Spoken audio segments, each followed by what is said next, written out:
So today we are fortunate to have this portion of the course recorded. It is actually the final presentation of the Health and Equity in Transportation course, just because we've taken all the components and incorporated them throughout all of our other courses. So if you take other courses, or if you have taken other courses, you'll probably see a lot of repetition in some of the themes that we discuss. But yeah, we're excited to have you. We're excited to present this one last time. So you all met Kevin this morning. My name is Anna Vanderswag. I am an associate planner with Burton Planning Services, and we currently hold the contract with ODOT to put on these Active Transportation Academy courses. So we prepare the materials and instruct the courses. And then we're also in the process of converting some of these courses to online formats. So you might see this course, although the in-person format is kind of transitioning away, we might develop an e-learning format of this course in the future that your coworkers can take. And I will say today, and I think Kevin said this too, I am all about this being more of a dialogue. So if you have questions or if you have things that you'd like to contribute or share, please feel free to do so. Just raise your hand and shout it out. I'll just stop your, I recognize that a lot of you probably know some things that I don't, and I might be able to contribute to your knowledge in some other ways. So I'm all about us learning together.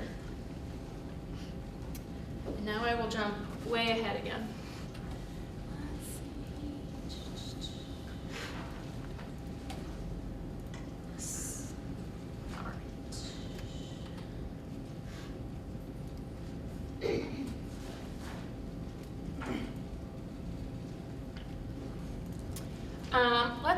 Let's have everyone go around the room because I didn't get to know you this morning. We'll start in the back and have you just say your name and where you work, what your role is. My name is Disparities, and I work for the office of the County Metro Parks, and I'm a park planner. I'm Dylan Garretono from the city of Akron, and I'm in the planning. Bruce Branstetter, Carol, one of the engineers. Rich George, I'm not employed right now. Cody Manch, I work for Transmap, they do asset management and information studies. Nick Liturgy, I'm a transportation planner at Mercer County Regional Transportation Center.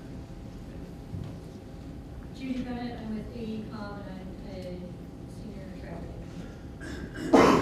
Bill Glass, recently retired from ODOT, not working at the project. John Leslie, village manager for Highway. During the key, King County Health Department manage the Creating Healthy Communities program. Alex Sanksy with the LCAS. I'm the GIS coordinator and transportation planner. I'm Greg Huss. I'm a transportation planner with LCAS as well. I'm Ray Brushart with Ohio LTAP. I think I'm a host and a video guy today. Thank you. Mark Zara with Wolford. Grayson Keck with American Church Point. Mike Szymanski, public health nutritionist from the Ohio Department of Health. Ellie Korfman and I work with the Creating Healthy Communities program at ODOT. Megan Carmel, I'm a transportation planner and GIS coordinator at Omega. Stephanie Roth, I'm with ODOT District 8 in engineering. Susan Derwachter, I'm an engineer with Hall and Associates. Drew Laurent, planner with Carpenter Martin Transportation. John Gallagher, engineer with Carpenter Martin Transportation. Great. Well, thank you all for being here and for sticking around for the afternoon. I know it's a long day. We will likely get out of here ahead of time, but if dialogue is such that we're having really good conversation, it's okay to stay the full time too. So even with some good dialogue, we'll probably get out of here ahead of time. But yeah, so we'll be jumping into the learning objectives. We'll have plenty of time for breaks. We'll go over public health side of things and then kind of how it incorporates into active transportation. and we'll work on a couple of different activities throughout and a lot of questions just to have you think about health and equity in your communities. So these are our learning objectives for the course. The first is to understand the causes, significance, and implications of health inequities and disparities. And the second is to identify the intersection between public health and active transportation and understand how they are linked. Third, we'll be familiar with health and transportation policy analysis tools. Fourth, we'll possess practical knowledge of how to establish working relationships between public health and transportation professionals and understand and underserved communities. So really trying to link all of these different groups of people together and create a dialogue between all of them. And finally, we're going to incorporate public health and equity considerations into transportation planning policies. So the first part of this training is Public Health 101. And I will say the manual has not completely been updated to match each of these slides because we're condensing some of the materials for this training. Some don't line up. We've also updated some of the data in the training since the manual was put together. But I kind of want to start just with a general question to you all and how you define equity and inequity, I guess, if someone wants to take a stab at it.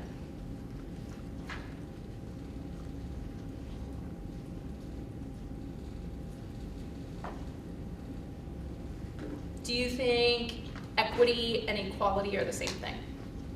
And why not? I see somebody shaking your hand. No, we talked about it this morning. Did you?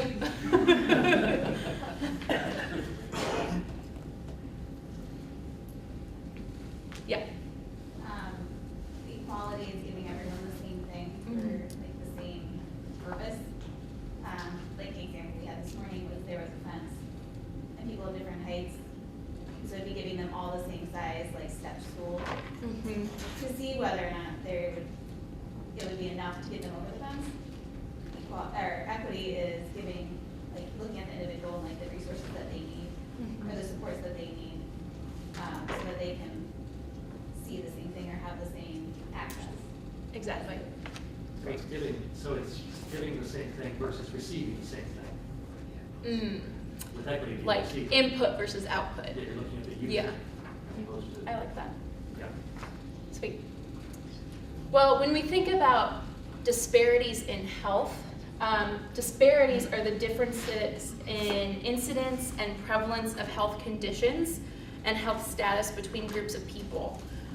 So we're thinking about how race, ethnicity, sex, your neighborhood, your income level, your education, sexual orientation, and gender identity, how all of these things could impact how you experience health and how you have access to health, and your overall health status.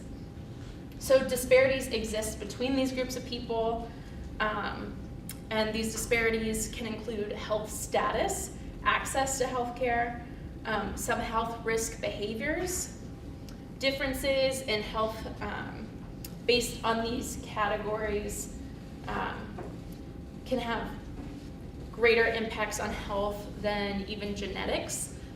So it really is important to consider all of these things when talking about health.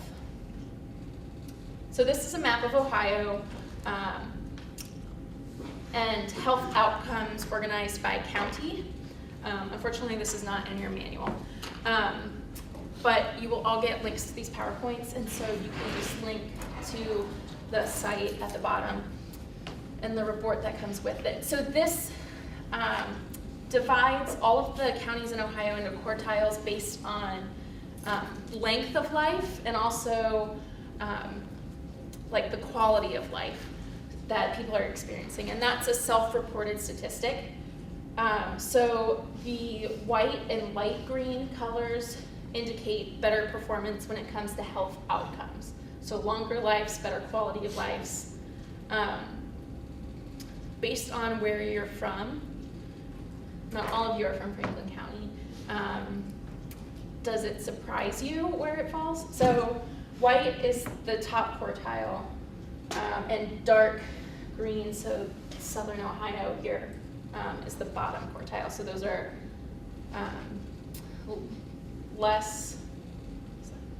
shorter lives and less quality of life. Does anything surprise you about your county? Yeah. What's that dark county in central Ohio? Is that Marion? Up higher. Marion. Yeah. Yep. What county is it? Marion. Thank you.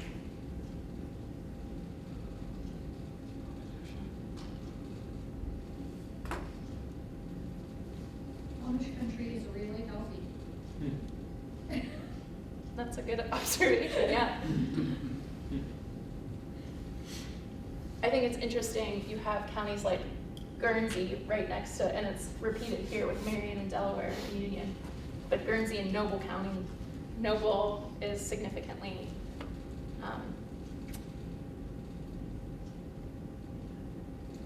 has better outcomes than Guernsey. Sorry.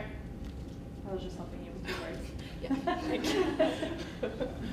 Yeah. So similarly, we have another map that discusses health factors.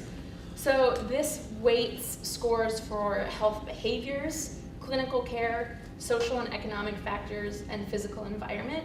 So similarly, the lighter colors mean that they have better health factors, and darker colors means their health factors are worse.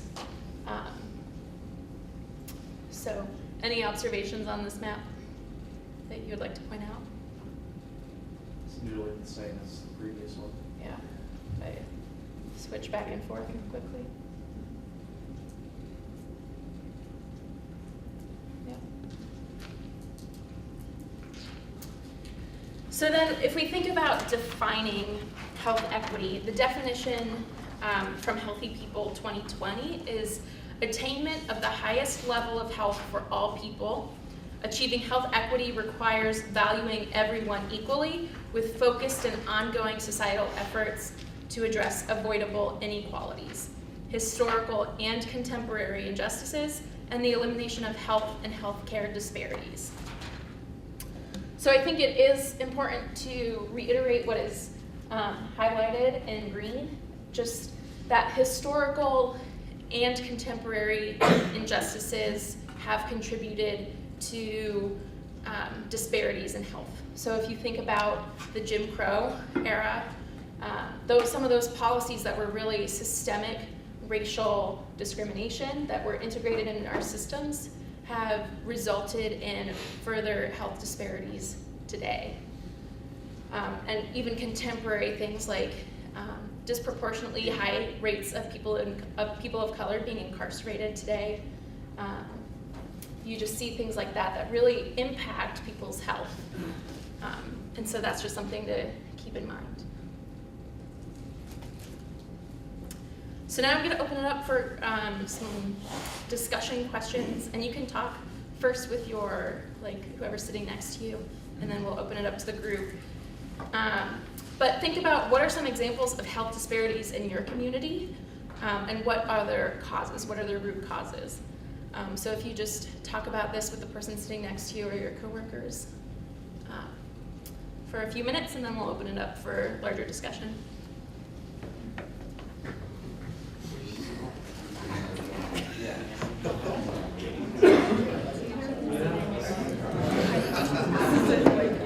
Or just that generation in Appalachia, which I assume it was. And then Drew and I went out on the west side to eat lunch, and I was telling him it was just like Lawrence County, a couple guys dragging their oxygen around that you assume were probably smokers. I think smoking is probably one of the biggest ones you see, and that tends to be, kind of a lower income thing a lot of times.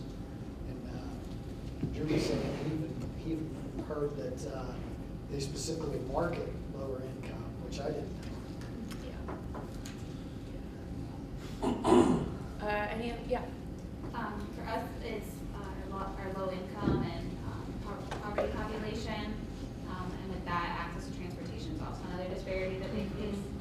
Yeah, we'll talk a lot about that. Yeah, another thing that we talked about was just general education about health and actually what things are, you think that are affecting you, and then in the long term, again, have those long-term effects and not getting treatment beforehand, not realizing just the negative effects that it's having on your body. Yeah. Yeah, thinking about preventative health and having access to that, or even interest in it, yeah. Anyone else? Sweet. Well, so now we'll move on to discussing determinants of public health. And how many of you have heard this phrase before? Determinants of health, yeah. So in your manual, page 7 goes into a lot more detail about each of these. But determinants of public health can be categorized both as social and physical. So you have the social components like economic stability, education, social and community context, health and healthcare, neighborhood, and then there are others as well that we'll brainstorm in a bit. So those are the social aspects. Physical aspects, physical determinants of public health include geography and the natural and built environments, work sites, schools and recreational settings and access to those things, housing and community design, being exposed to toxic substances or other physical hazards, physical barriers, and aesthetic elements. So where in these would you categorize transportation? Why? It's a constructed component of the world. Mm-hmm. Would anyone characterize it as social? When you need that stuff to access all of the stuff. Mm-hmm. So one of the examples that someone has given to me, actually, so the answer is both. So one example is you think about a kid on their way to school. Kids might want to walk and bike, but if they're told that it's not safe because of threat to their safety, if safety is a concern in terms of violence in the community, then they're not going to walk or bike. They're going to be dropped off at school.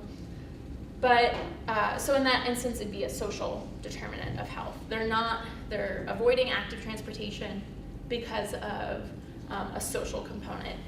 But you can also have a physical barrier like lack of sidewalks and really busy roads. And so those kinds of things will also prevent people from utilizing active transportation, and that is a physical barrier. So how do social and physical determinants of public health manifest in your community? We can just shout these out.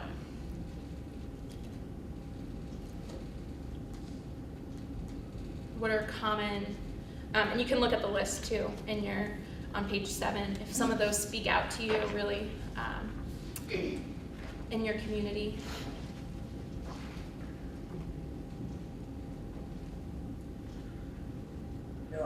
Our group discussed buses and availability of the buses when we had our group discussion here a few minutes ago. Mm-hmm.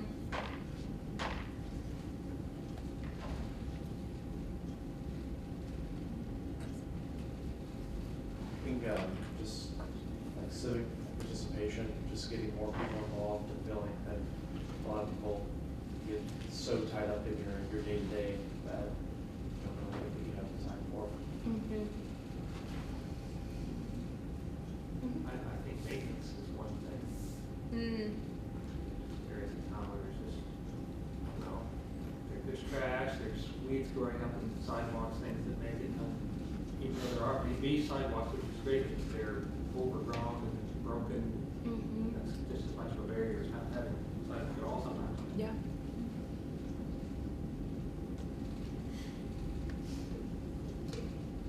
Great. Are there any questions or comments up to this point in the presentation? Anything you'd like to revisit?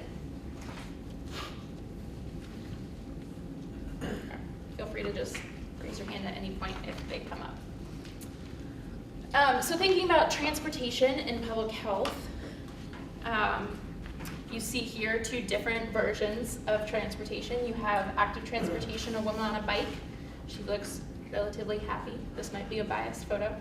And then you also have someone in a car that you can't see how happy they are to be driving or not because they have tinted windows. So thinking about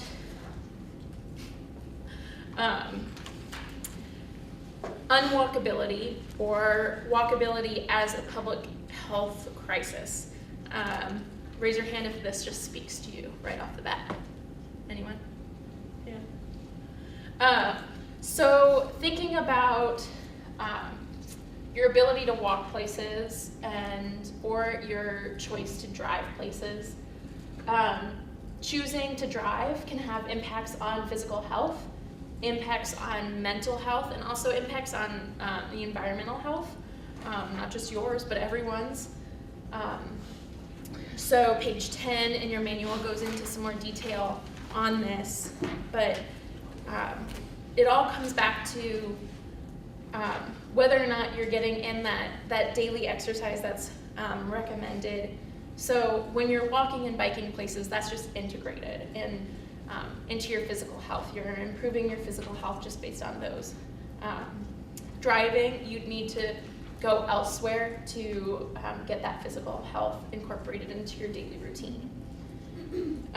So sedentary lifestyles can lead to obesity, and they can lead to chronic disease. And these conditions, chronic diseases, disproportionately affect low-income communities and communities of color. So that's important to point out. But also, driving can have impacts on your mental health. So if you think about when you're driving in rush hour traffic, how your mental state might be impacted. I know mine is. So psychological well-being is negatively associated with time spent driving.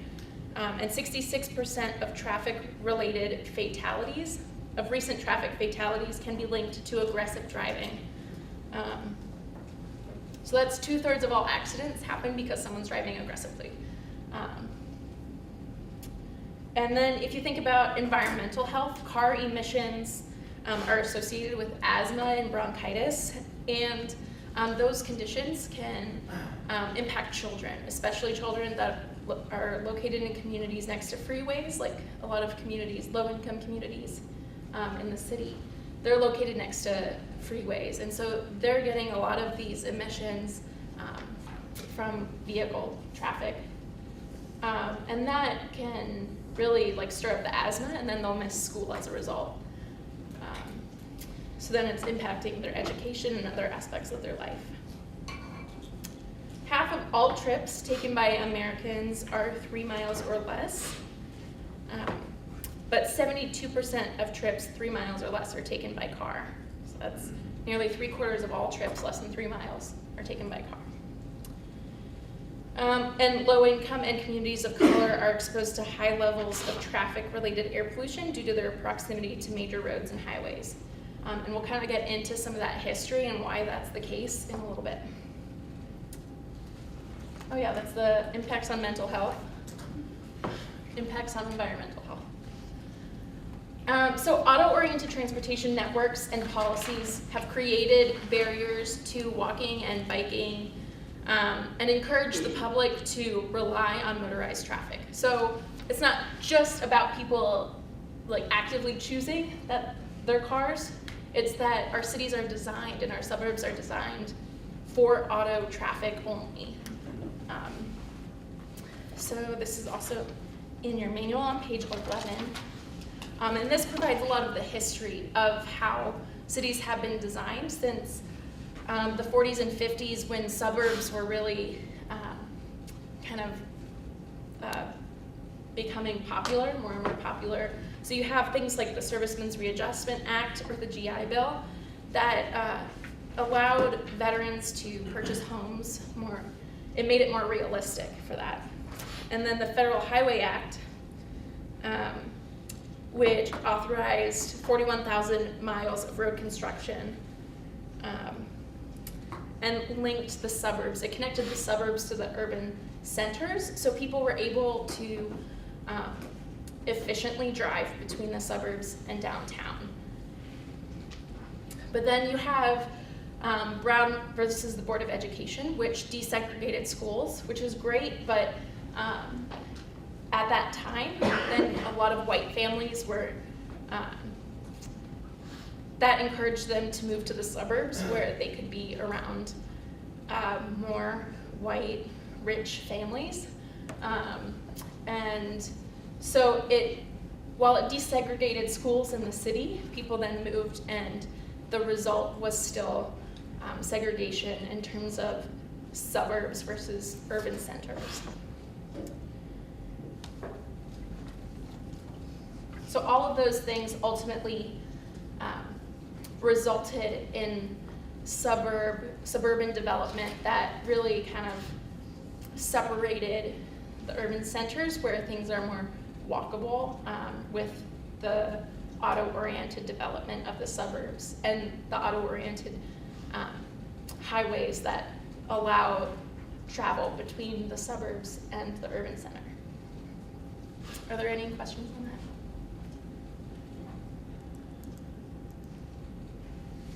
So when thinking about pedestrian fatalities, we have seen a sharp incline in the number of pedestrian fatalities in the United States.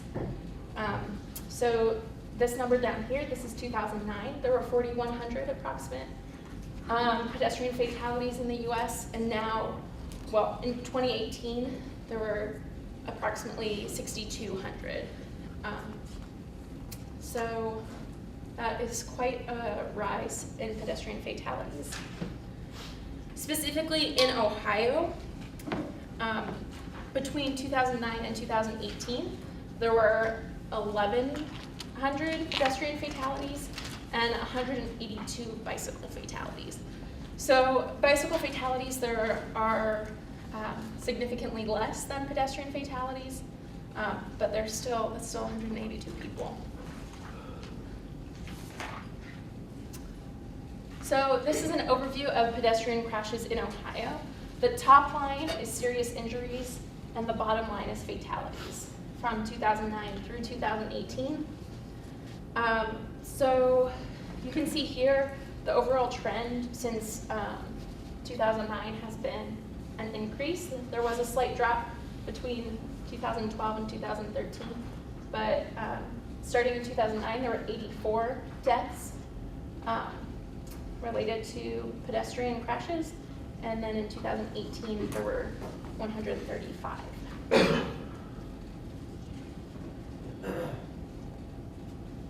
And then similar trends you can see with bicycle-related fatalities. The top again is serious injuries, the bottom is fatalities. A net increase of 4 people since 2009. But that's annually. So, but at the same time, we've seen a trend in decline, a decrease in serious injuries as a result of bicycle crashes. Does anyone have any thoughts on these two? Yeah. Do you think smartphones popularity? Yeah. Distracted driving, definitely. Distracted walking. Yeah, it started walking. Yeah. This really, in terms of the pedestrian crashes, and we'll get more into, actually, we'll do this first. So this is the age breakdown of fatal pedestrian crashes. The greatest percentage of people that are killed, the greatest percentage of pedestrians are age 46 to 64. But you do have some people between age 0 and 4, there's 2%, and 5 to 14, that's 5%. So this, in my mind, this begs the question, what are we doing to protect the vulnerable users, like pedestrians? And then similarly, fatal bicycle crashes. Again, the largest percentage was 46 to 64 years old. but there is a definite increase between the two. So this is pedestrians. There's 5% of users 5 to 14, and then with bicycle fatalities, 12% are 5 to 14.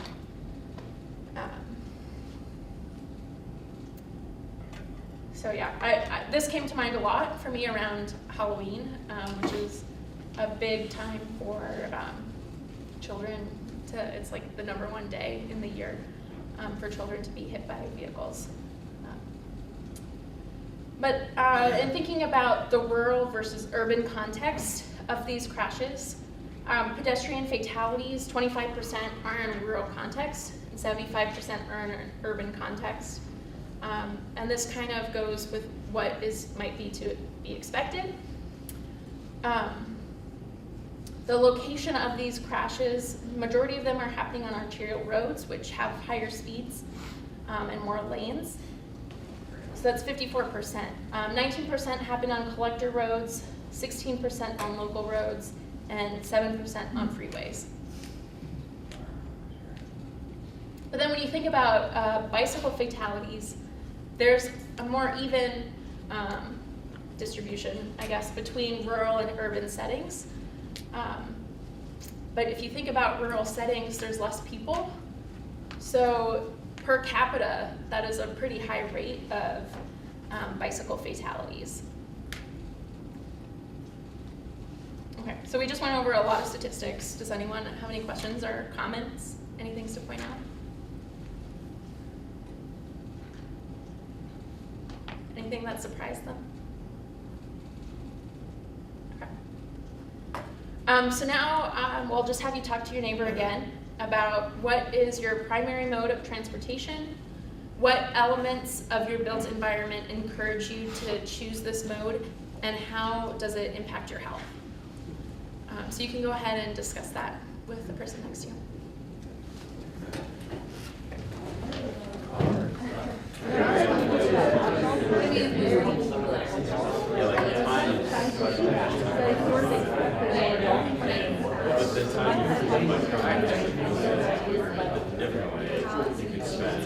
Okay.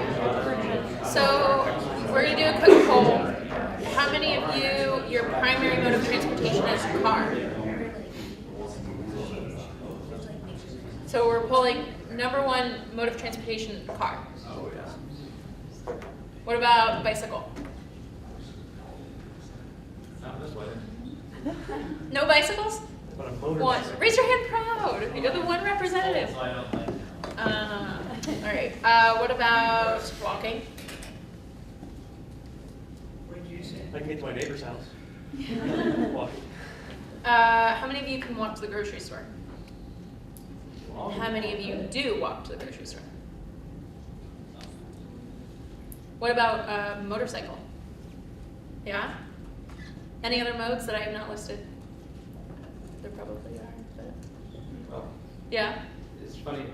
So the idea of walking to the grocery store, I think that what I think stinks is that because we've made our stores really big mostly, so the only stores that most people can walk to in a lot of neighborhoods are the little corner places that are mostly about cigarettes and beer and not about actual stuff that you might want to eat instead of just bags of salt and different. Yeah, there are boatloads of built environment and aesthetic related design elements that can contribute to someone wanting to walk to the grocery store, like giant parking lots in the front. And the gentleman behind you, you have. So I travel to DC for work, and when I'm in DC, I use the metro. Yeah. And Uber. Oh, yeah. I lived in DC for a year, and taking metro everywhere, that was Clean, reliable. amazing. Yes. Yes. Yeah. All right. Any questions? I'll keep asking until I get a question. Yeah. So you showed the chart, the first chart, I think it was just with total pedestrian fatalities. Yeah, that one. Okay, so, I mean, it's clear that in 2009, when it's going up, we can probably attribute that to distracted driving, distracted walking, whatever, with the smartphone. But what were some of the factors that would have contributed to the the decline The up steady until that decline. point, I think, that, I'm just curious. Anybody have, yeah? I would argue technology in cars with, their blind side detectors and whatever they have these days, those were increasing around that time. Airbags were required in all cars. Really? I don't think so. But would that impact pedestrians? Oh, I'm sorry, this is pedestrians. Mhm. My bad. So my general thought is that people are just walking less. Yeah. Yeah. So I think in recent years, we have seen an increase in the number of people who are walking and biking, which is great, but you also see a general trend towards an increased number of deaths as a result, which is horrific. So, You don't know if it's because there's more people or not. yeah, Just really, you can't. and that could be, this is raw numbers, it's not rates, exactly, yeah. I've seen some stuff too that talked about the larger vehicles in the last 15 to 20 years, the huge SUVs and big pickup trucks and stuff like that, because, on a smaller sedan, you get hit with the bumper at thigh level as opposed to at your torso on a big truck or an SUV. Yeah. Higher speeds on roadways too, they seem to be increasing. Yeah. Yeah, that's a really excellent question. And actually yesterday we unveiled a Vision Zero course. And so hopefully if you have interest in that, you can go to ODOT's website and express that interest and we can bring it to your community. But they go into a lot of detail about the goal to eliminate pedestrian and bicycle fatalities, and which communities have kind of adopted that sort of those policies. So it's another really interesting course that kind of goes along with this conversation. Are there any other questions?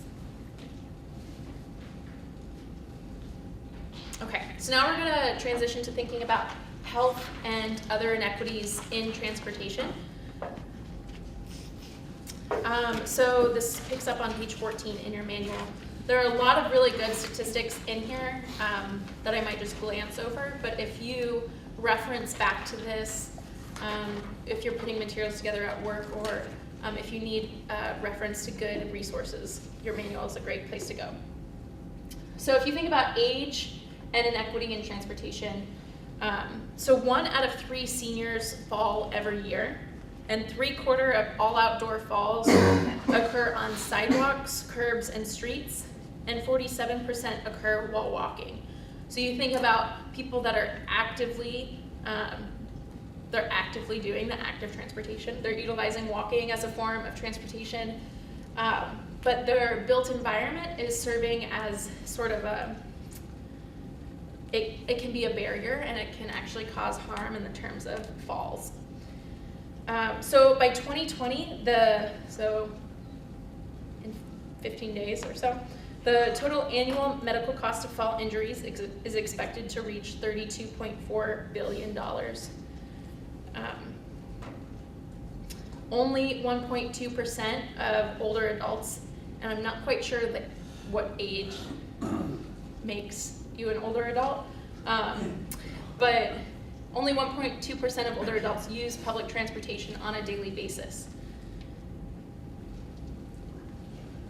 So what I showed you before was Ohio, but this points out that nationwide, 10 to 20-year-olds comprise the most common age range for bicycle fatalities from 2012 to 2016. So thinking about transportation and active transportation based on gender and how people of different genders can experience active transportation differently. Only 26% of bicyclists identify as female. 65 to 87% of all women have experienced street harassment. So street harassment, this last stat just says, street harassment can happen in rural, small town communities. It can happen in urban settings. It happens everywhere. So that can be a barrier no matter your location. Thinking about transportation by race, people of color are more likely to be killed while walking and bicycling than white people. So this graphic over here, it's rough to look at in terms of, you see African American and Latino populations are twice as likely than white people to be killed while walking. And African Americans are 30% more likely, and Latinos 23% more likely to be killed while bicycling than white people. And African Americans make up 33% of public transit riders. So that is a rate that's almost 2.5 times more than their share of the population. So disproportionately higher rates of African Americans using public transit compared to other races. So bicycle and pedestrian laws are disproportionately enforced against people of color as well. So if you think about that as a deterrent to walking and biking, then you also have criminal activity and blight and police harassment and racial profiling as environmental factors that will also discourage active transportation in low-income and minority communities.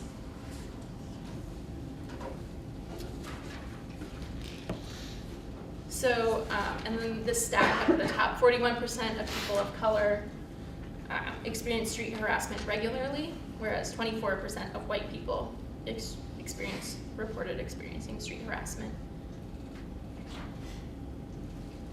By income, if you think about sidewalks, bike lanes, and traffic calming infrastructure, those types of designs are a lot more common in high-income communities than low-income communities. And major arterial roadways and highways are also far more concentrated in low-income areas, and those create more dangers for cyclists and pedestrians. So communities that require bike lanes, 14% of high-income communities require bike lanes versus 5% of low-income.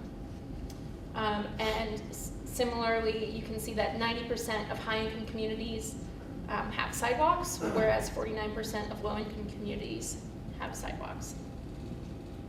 And those come from the Safe Routes to School National Partnership. This is a graphic of the average travel time to work by race and ethnicity. So while they're all just slightly under 30 minutes, you can see that the average commute for white people, sorry, tickle my throat, is around 25 versus people of color 27 and a half. Excuse me.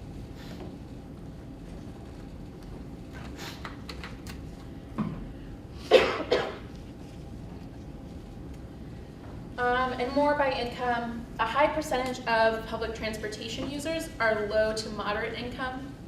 So this kind of ties into, if you think about communities of color, or low-income communities tend to be disproportionately communities of color, and like we saw before, African Americans ride public transit at a higher rate compared to their makeup in the general population. 75% of high-income communities have streetlights compared to 51% of low-income communities, and households in low-income areas typically own fewer vehicles and have longer commutes, and as such have higher transportation costs. So we just, again, went over a lot of statistics. Are there any questions about those or comments? Things that surprised you?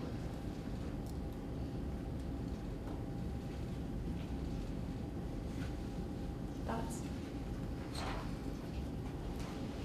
Okay. I have a question, I guess. Yeah. Is there any reasons that come with the statistics of why there's many pedestrians of color in comparison with white pedestrians? That's a good question. Does anyone have any thoughts? There's no data That support, yeah. So what I generally attribute that to is, again, thinking about how low-income communities are typically communities of color, or disproportionately are communities of color. And those are the communities that we saw have don't have bike lanes and have less sidewalks. So people, if they are walking or biking, they might be walking and biking more in the street, or have less visibility if there aren't lights, street lights. So all of those factors will contribute to low-income neighborhoods, probably people in low-income neighborhoods being disproportionately affected, and those tend to be people of color.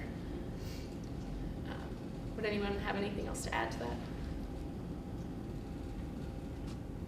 Any other questions? Yeah. I just have a comment, and this may be kind of a stretch for this training, but I'm just thinking of like our community and how we're trying to work on bike transportation because of our low-income population that use biking a lot in like our central of our county in Newark.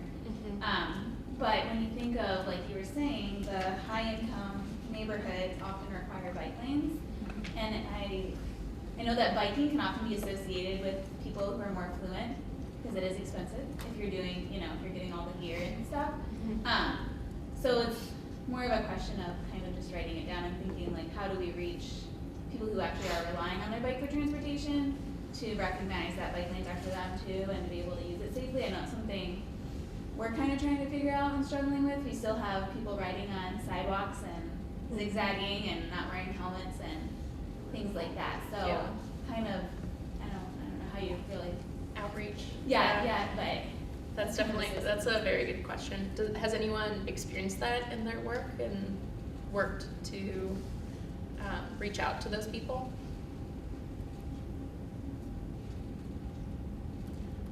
It's definitely a good question. We tried a bike ride training this summer. Yeah. But we didn't quite get the reach that we hoped for, so maybe it's just trying that again in the future. But yeah, just kind of was thinking of those. I know that there's a lot of programming, like if you do like Safe Routes to School, where a lot of that messaging, I know in Columbus, it's done through like Columbus Public Health, and they can like give helmets out to the kids and like that kind of thing. And Active Transportation Academy has a Girls in Gear training, which works STEM and bicycle riding into one course, which is kind of neat. But yeah, thinking about that programming that really like accesses the communities that you want it to. It's a good question. Yeah. I think too that it's not only, you know, getting those communities involved, but also getting the right people that can actually make moves for those communities, for like people that can actually speak for those communities. Because I think the communities themselves, they see what's going on and they're being truly impacted by it, but they're not necessarily sure what they can do. Yeah. Yeah.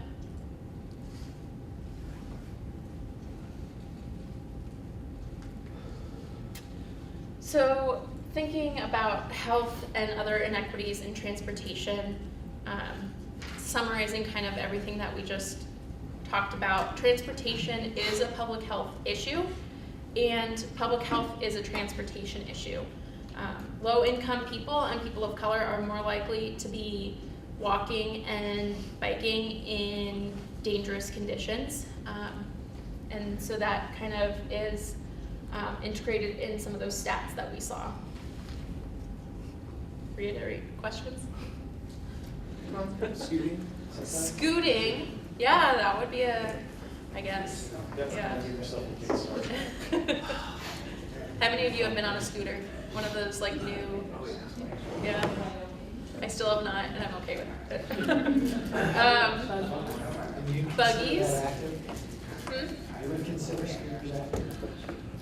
I would consider them active in terms of you are walking, unless you like drive your car to the scooter and then take the scooter and then, but like you're gonna walk to the scooter, you're gonna, yeah, I would consider that active. So using that definition, if you think about like if you're walking to some place to catch a mode of transportation, would you consider transit an mode of active transportation? Yeah? Yeah. Okay. So active transportation includes self-propelled, human-powered modes of transportation, such as walking and biking. But transit, such as like the metro or the bus, is also considered a form of active transportation because most of those trips end and start on foot or bicycle. So who has heard of the 5 E's? Nice, cool. So then this is not new to some of you, but the 5 E's are engineering, education, encouragement, enforcement, evaluation, and planning. So these start on page 21 in your manual. So engineering is considered creating safe and convenient places to walk and ride. So these are, I guess I should say, these are the 5 E's of active transportation policies and programs. So these are the 5 components that would make a successful program or policies. So engineering, creating safe and convenient places to walk and ride. Education, giving people of all ages and abilities the skills and confidence to walk and ride. So I think this kind of goes with your question earlier about how do we engage people about using the facilities that are available to them. Encouragement, creating a strong active transportation culture that welcomes and celebrates biking and walking. And I think it's also key to think about that encouragement, not just with people who are going to use active transportation, but also with people who refuse to not use it, you know. Enforcement, so partnering with local law enforcement to ensure that traffic laws are enforced in the vicinity of schools, so prevent speeding and dangerous behavior within school vicinities, and also initiating community enforcement such as crossing guard programs.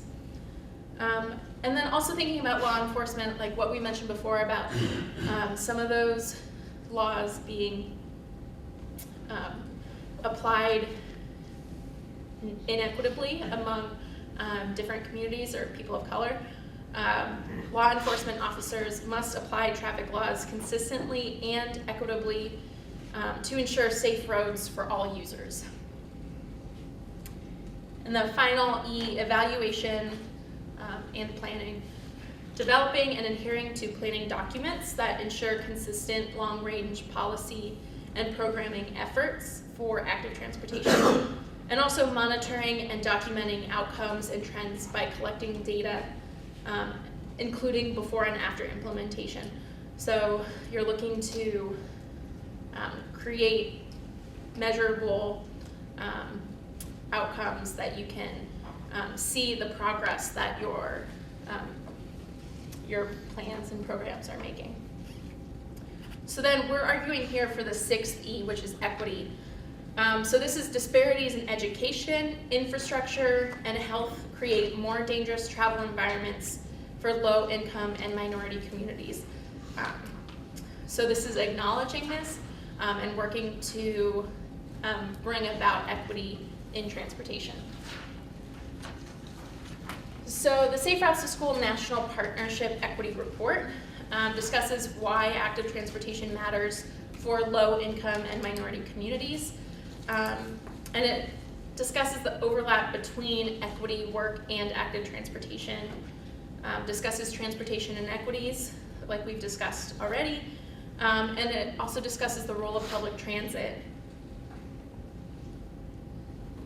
So thinking about transit and active transportation, how many of you know how to use one of those bike racks on the bus? Yeah. I'm still not brave enough to try. I need to watch some videos. I'm gonna be honest. Whoops, sorry. Oh, you're good. What in the world is that? Dance break. Okay, so thinking about transit as active transportation, most transit trips begin and end on foot. And we've said that already, but public transit users take 30% more steps per day than people who rely on cars. A 2009 study by the Robert Wood Johnson Foundation found the following 2 things. 29% of transit riders who were physically active for 30 minutes or more each day solely by walking to and from public transit stops. And people who use public transportation for any reason were less likely to be sedentary or obese than adults who did not use public transportation. Any thoughts on that? Make sense? And then thinking about transit as a social service, if there's a lack of transit in a community, that fosters social exclusion. So you are preventing people, you're not giving people in that community access to other resources outside of their community, essentially excluding them from the community. So transit agencies have a legal responsibility from the following 2 items to equitably serve their communities. So that's Title VI in the 1964 Civil Rights Act and the Executive Order 12898 signed by President Bill Clinton in '94. How many people have heard of the Healthy Places program through Columbus Public Health? Yeah. So this is exciting to me to have this on a slide. I interned there for a semester in this program. It was created in 2006, and its mission is to enhance healthy and active living through the policies and practices that impact how we build the places we live, work, and play. So it has a variety of programs, including health impact assessments, and we'll discuss more about what that means, rezoning and development reviews from the viewpoint of healthy, active transportation perspective, and then safe routes to school programming and health promotion.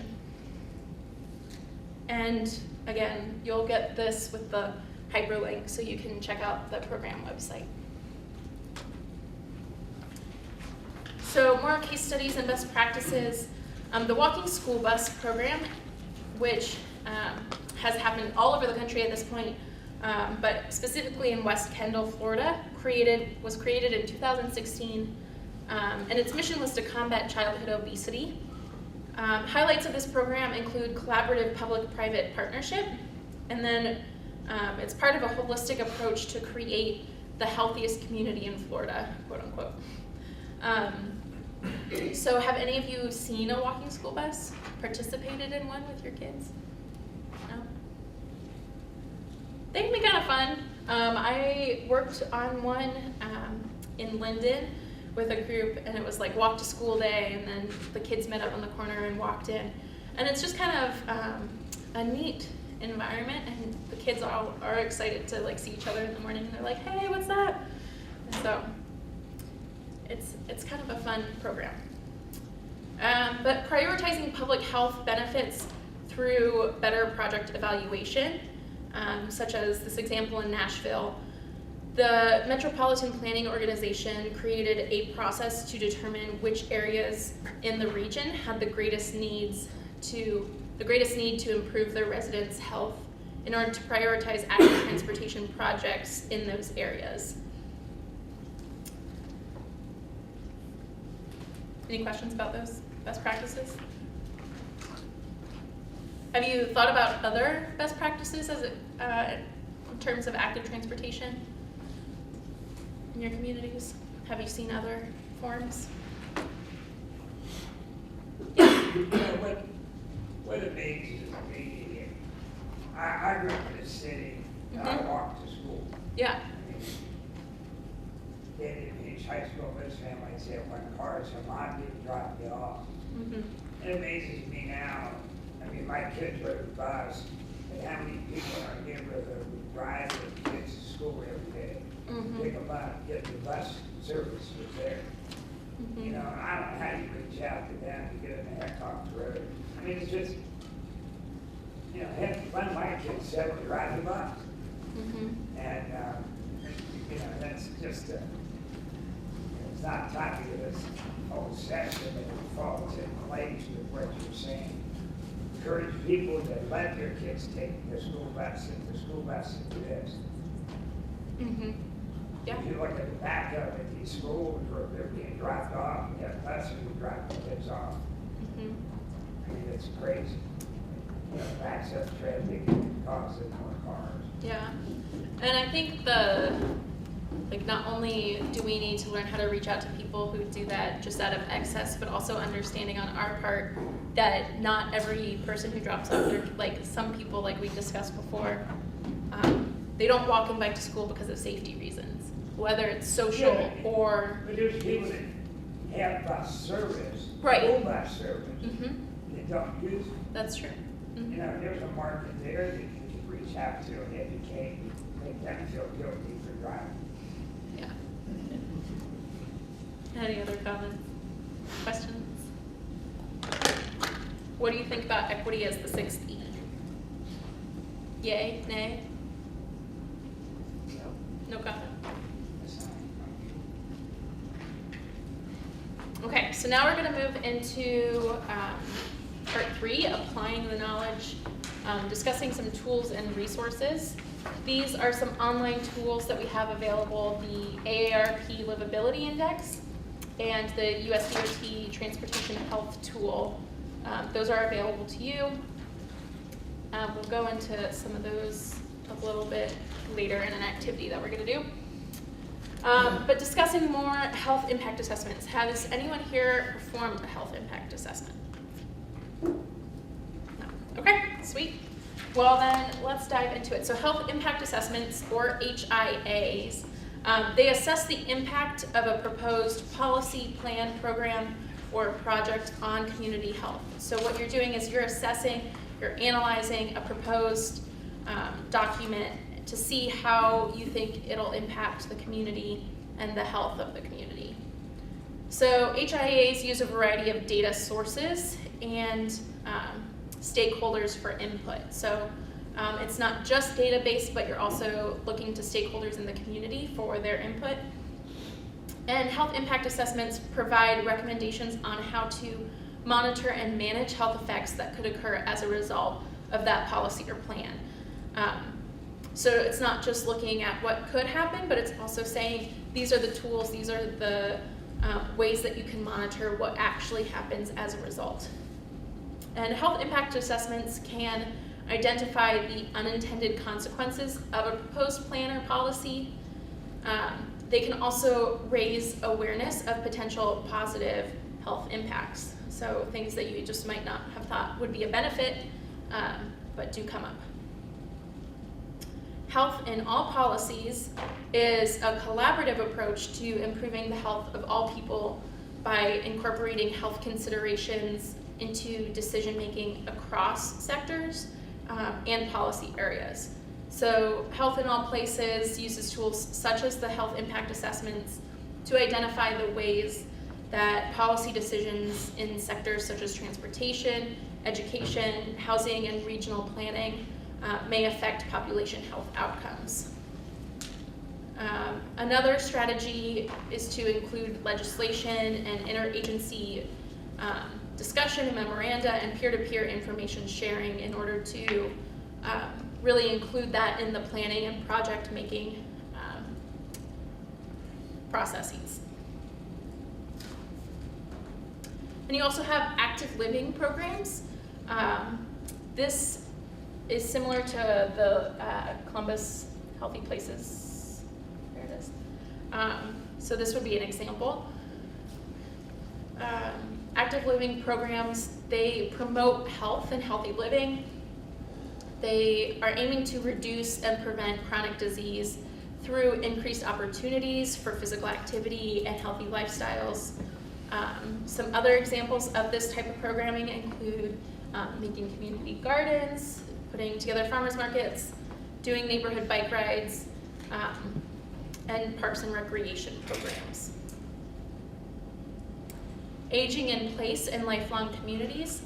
When you think about lifelong communities, allow older adults to age in place rather than having to pick up and move to some place that's suitable for their needs. So they can live where they choose to for as long as possible.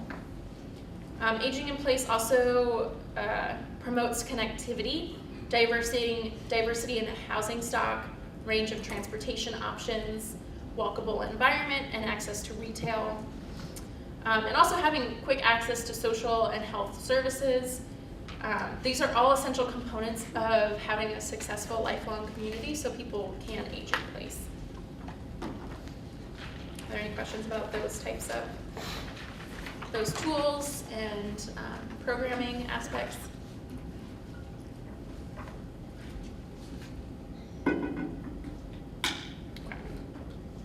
So now we get to use some tools. Yay! So these are 4 online tools that we have available. We mentioned the first 2, but what I'm going to do is divide you into groups.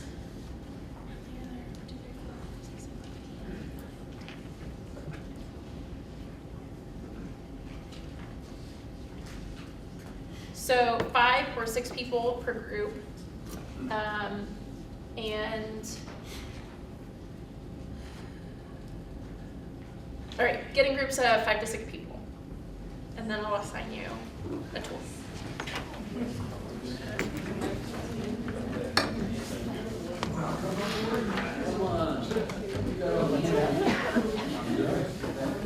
I'm sorry. I don't know, let's turn around. Let's go in. Okay, you guys will be going to the AARP Livability Index. So, make sure everyone in your group, someone in your group has like a phone or a computer that they can look some things up digitally. So you'll be going to the AARP, number 1. You guys are number 2. You'll be going to the USDOT website. Back corner, you guys are going to the 3rd link, the Heller School. And you guys here are group number 4, and you're going to go to the Policy Link website. So your task is to go to your assigned website and explore just what it has to offer.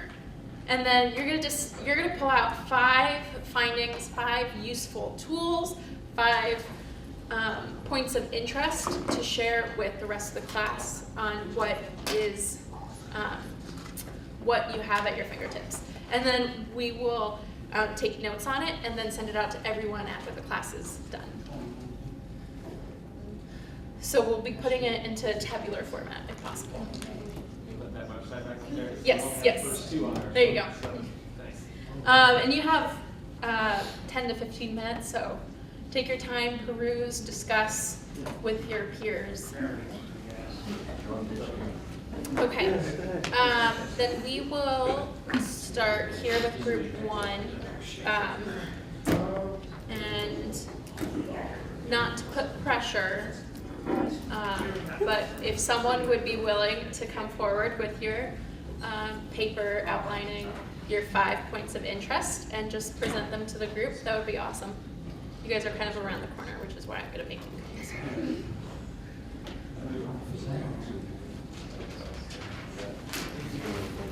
You can even tag team it too.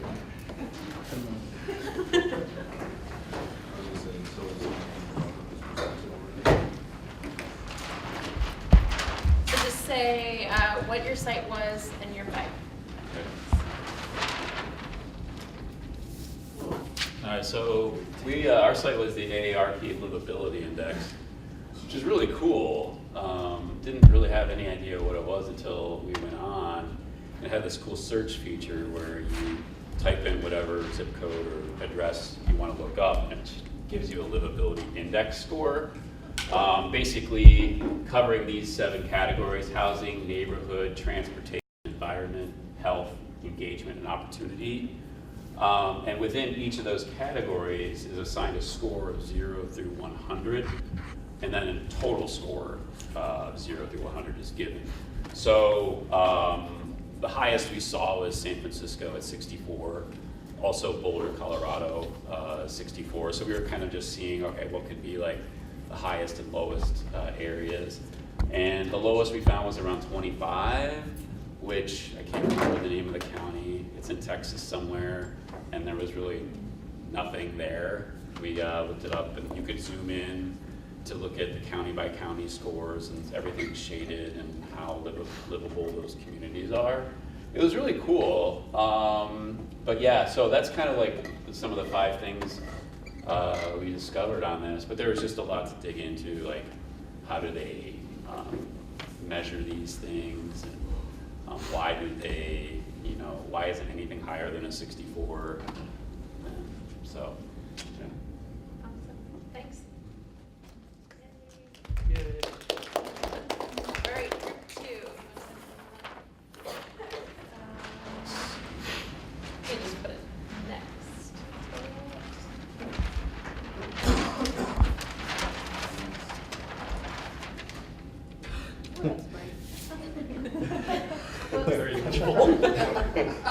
So, we used bright colors to make sure everyone in the back could see. When we had the US dot transportation help tool. So a lot of the content on there is data. So they have a good ranking system, it appears, so you can kind of see where Ohio falls in terms of grading for lots of various things like their policies, the traffic data, including vehicle miles traveled, seatbelt usage, transit data, so ridership, and then there was a cool metric on there that was like how many, essentially how much walking do you do if you use public transit as opposed to commuting. There was also a good section talking about their like statewide bicycle and pedestrian funding efforts, and then there was kind of, to cap it off, suggested strategies section, which you could kind of look at where you ranked and see where you needed to hone in and improve on your efforts, and then kind of go from there, see how you can improve that. Awesome. Thank you. Yeah. Okay, group 3. Who did the Heller School? All right. We did all the work. Okay, great.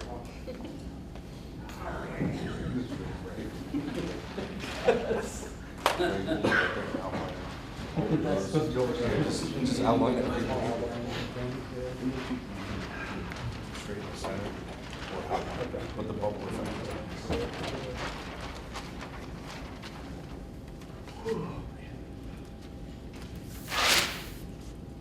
Who was the last presenter? Can you read this? First off, I want to thank my committee for preparing bullet points on our topic.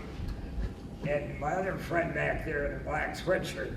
That's Gus. And to a certain degree, this applies to what we're doing. He and I got talking about our mothers and my mother-in-law.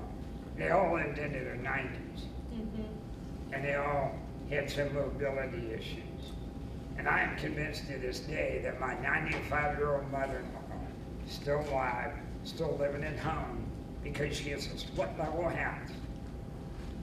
And she and I have a lot in common with balance and walking, because I have some issues.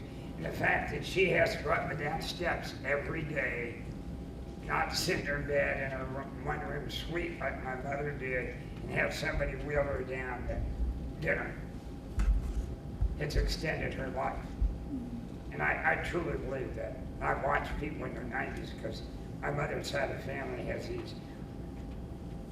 My great-grandmother died in the 60s. She was conceived at the end of the Civil War. So there is certain things to say about longevity and genes. And they were all working class. My dad didn't finish high school, and a lot of them didn't have very good diets during the Depression. And you think about it, well, some of his genes, my friend back there in the black sweatshirt, we had a discussion about how genes do extend life and health. Was that related to, did something To a certain on degree your it is, site because spur that conversation? we got into a really good conversation about that because of his health. And I will be the first to admit that the other half of our team did the research. So, well, what'd they find? They said, since we did the work, you do the talking. Group 3, mapping. We were on the Heller School for Social Policy and Management Diversity Data Kids 2. I don't know who now came up with that title, but I'll never remember it. I'm sorry. More versus less diversity, race diversity, Columbus versus Lexington. Now, I know about 3 Lexingtons in this country. Somebody help me. Which Lexington is it? Kentucky. Kentucky. All right, we have an office in Lexington, Kentucky. And Lexington, I think, has less racial diversity than Columbus, but that's just my casual observation. That's Spending 4 of the best years of my life at Ohio State in the 70s and traveling through. There's more opportunity, and they have a heat map, and I suspect it tells you where they can, where the more opportunities are in this mapping. Now, why they call it a heat map, I'm not sure, but you're the instructor, I'm not. What is the heat map, Bubs? So the heat map shows the darker, the more saturated colors show where there's more opportunity. So it's not just educational opportunity, but opportunity in general. So if you live in a community where there are a combination of things, better resource of schools, maybe your family had greater financial success, and also maybe they were educated more, and they were able to convey that information to their kids. A lot of times people in poorer communities, if they want to break out of that and do something else, it takes a lot of energy, just like it takes energy to break off electrons from a chemical bond. They can't just easily do that. So that's what that map is trying to represent. Well, as a scientist, I appreciate that metaphor. Thank you, team member. Item number 3, rent cost by metro area. The percent of area by monthly rent. Is that a function of their income? Is how much rent they have to pay? No, it's percentage of how much, let's say you have a certain land area, and you say what percentage of that area offers rentals at, there were 5 bins. And what percentage was within each of those bins. Yeah. Okay. And unfortunately, lower income people would pay a higher percent of their income for rent than many of us in this room, because we've been blessed with college. Policy, then there's research on policy assessment docs and on equity assessment docs. Great. Thank you. That's everything I know about that. Thank you. All right, group 4, what you got?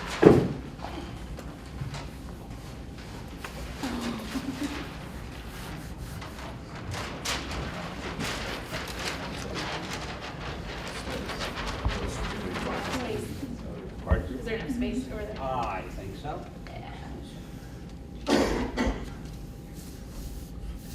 All right, we were on Policy Links National Equity Atlas website, and it is a comprehensive resource guide. Give us all kind of data, mostly about people of color. By 2044, the majority of Americans will be people of color, according to the website. In fact, let's see, between 2000 and 2010, the Latino and Asian populations grew much higher than all others. Latino growth in Columbus increased 132% between 2000 and 2010. Currently, education and job training systems at present are not adequately preparing people of color for future needs. The current economic gap between workers of color and white workers is continuing to grow. As we pulled off of there, that seemed to be the overriding theme. Yeah, well, thank you for sharing. Perfect. All right. You guys did great. I will be taking all of those bits, compiling them, and you will get them either from myself or from my coworker Amelia in an email with your certificate that has your continuing ed credits and that kind of thing, and the PowerPoint. All right. So we are going to wrap things up here. Just a brief discussion on implementation, specifically discussing more about building relationships, especially between public health officials and transportation officials, and also between the local government and underserved communities. So when coordinating between public health and transportation officials, it's important to meet them where they are and find a common ground. Someplace, like if you think about transportation officials will often think in terms of money, and public health officials will think in terms of benefits to health, like we've discussed so far. So if you can put some of the benefits of active transportation and working towards building active transportation infrastructure into financial, into a specific, like it'll save this much money overall with healthcare costs, that kind of thing, that might speak more to transportation officials. So talking to them in terms that they understand and become an expert that they can rely on. So take what you've learned today, but also use these tools and investigate more and become a source that that transportation officials can rely on. They can go to you if they have a question about what seems to be the best route. And then again, it's important to build bridges, build a relationship with underserved communities, between the local government and underserved communities. But you also want to be wary of tokening, especially communities of color. If you think about, you don't want just the few people of color in your community to always be like the postcard for your community. A lot of people are weary of that and they would like to avoid that. Make sure your intent is clear and genuine, and just be open, have a really honest conversation with them and let them know what your goals are. So you're aiming to create a partnership, not a power trip. So this is kind of a layout of how you can work towards a sustainable, interdisciplinary, collaborative commitment to local health and equity issues in transportation. And this is in your manual, page 36, with more description of these time frames. So in months 1 through 3, you can continue to learn, continue your education, continue to discuss the relationship, the intersections between public health, equity, and transportation. You can take the free American Planning Association online course about building healthier communities and integrating public health into planning.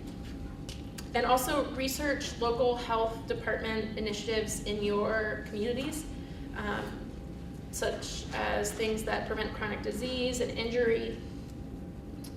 So that's the first 3 months towards building this commitment. Months 4 and 5, you want to make contact. So you schedule a meeting with your local health department to discuss shared goals and opportunities for collaboration. And some of this may make sense for you. Some of it, you might be the health official for some of you. So some of it might not quite, you might not quite need to reach out to health officials if you are the health official. Months 7 to 12 are all about taking action, reviewing local plans, zoning codes, and figuring out how you can integrate public health and transportation equity initiatives in your community. And then months 12 through 14 are all about sustaining your efforts and applying for funding to continue the collaboration between public health, equity, and transportation initiatives. And month 15, share your success. So this is just an example of some action steps if you're looking to take this back and turn it into something that you can use in your community. So that's the Health and Equity Transportation course. I'm happy to go through any questions you have.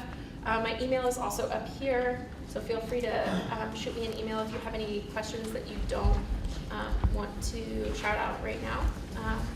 But I'm happy to go over anything that you guys would like to talk about.